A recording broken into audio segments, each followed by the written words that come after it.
Hello there, let's talk about US elections. They're known for being a bit, well, complicated. Unlike many democracies where the candidate with the most votes wins, the US uses a system called the Electoral College. Yeah, it's as strange as it sounds. Buckle up as we unravel this intricate process. Imagine a system where winning the popular vote doesn't guarantee victory. That's the Electoral College in a nutshell.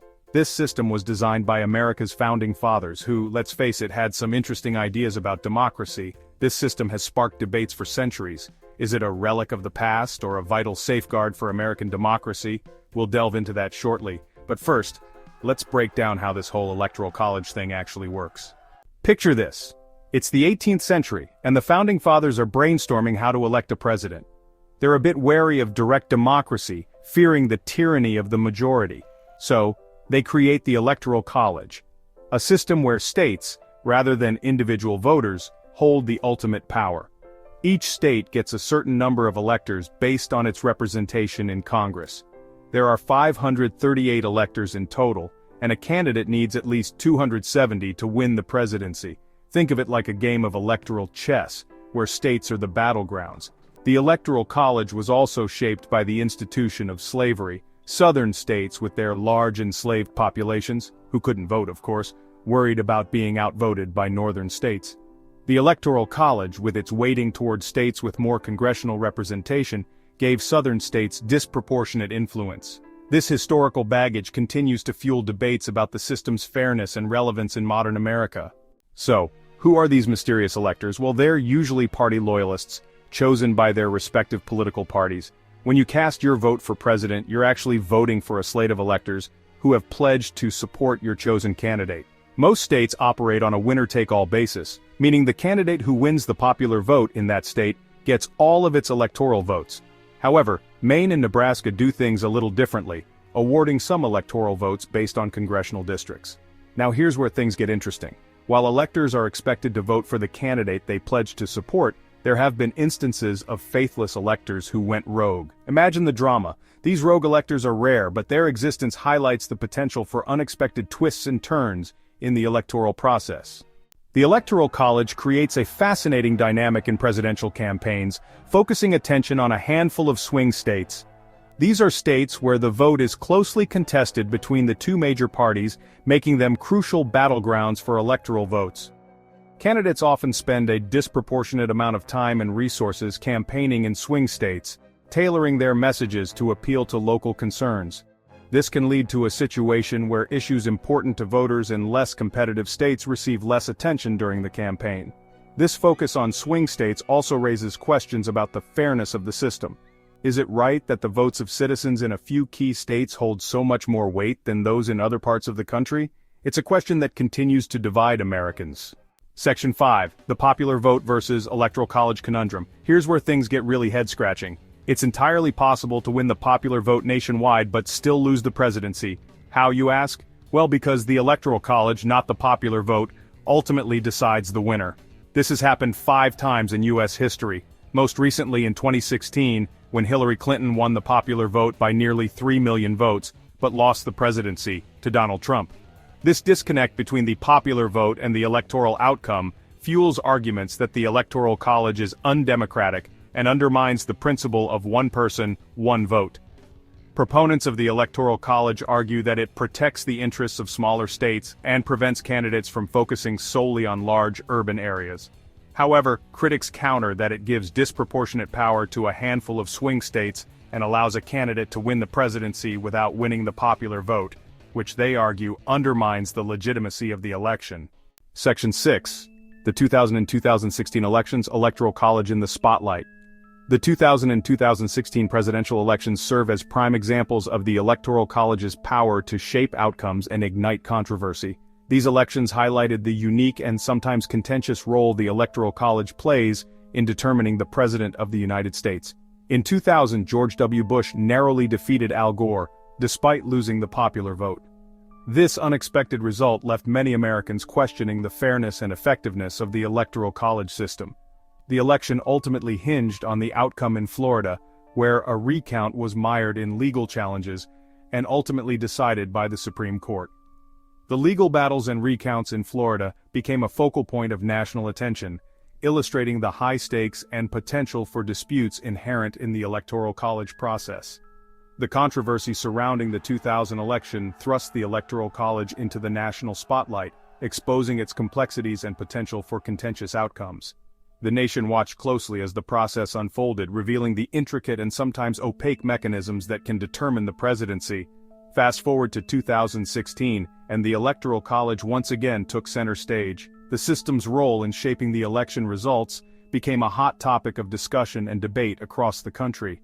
Donald Trump's victory, despite losing the popular vote to Hillary Clinton by a significant margin, reignited debates about the system's fairness and its compatibility with modern democratic principles. Many questioned whether the Electoral College truly reflects the will of the people in a contemporary democracy. These examples underscore the enduring impact of the Electoral College on American politics and its ability to produce election results that defy popular expectations. The ongoing debates and discussions about its role and relevance continue to shape the political landscape, highlighting the need for a deeper understanding of this pivotal institution. Section 7. Arguments for and against the Electoral College: a balancing act. The Electoral College remains a topic of fierce debate in the United States, sparking intense discussions among politicians, scholars, and everyday citizens alike.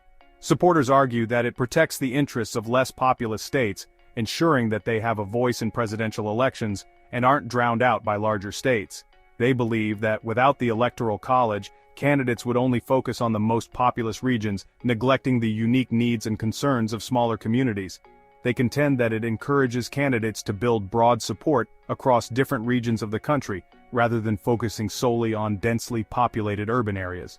This, they argue, fosters a more inclusive campaign strategy where candidates must address a wider array of issues affecting various parts of the nation.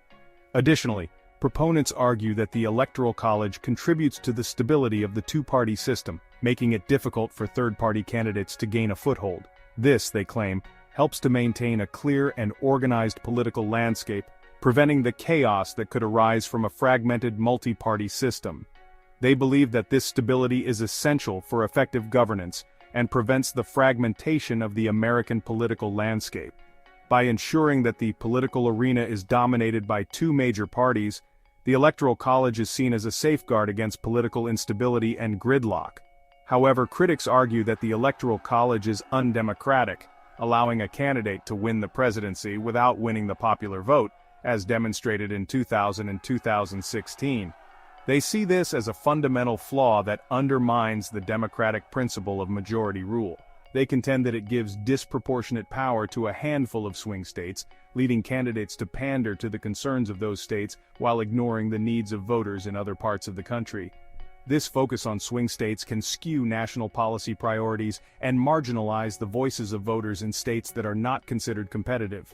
Opponents also point out that the Electoral College undermines the principle of one person, one vote, as the value of a vote can vary significantly depending on the state in which it is cast.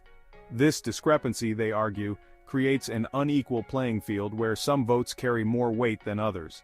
They argue that this system erodes public trust in democracy and creates a sense that the system is rigged against certain voters. This perceived inequity can lead to voter apathy and decreased participation in the electoral process, further weakening the democratic fabric of the nation. Section 8. Reform Proposals. A Quest for a Fairer System? Given the ongoing debates and controversies surrounding the Electoral College, it's no surprise that various reform proposals have emerged. These proposals aim to address perceived inequities and ensure that every vote carries equal weight in determining the outcome of presidential elections. One prominent proposal is the National Popular Vote Interstate Compact, an agreement among states to award all their electoral votes to the winner of the national popular vote. This compact seeks to ensure that the candidate who receives the most votes nationwide becomes the president, reflecting the will of the majority.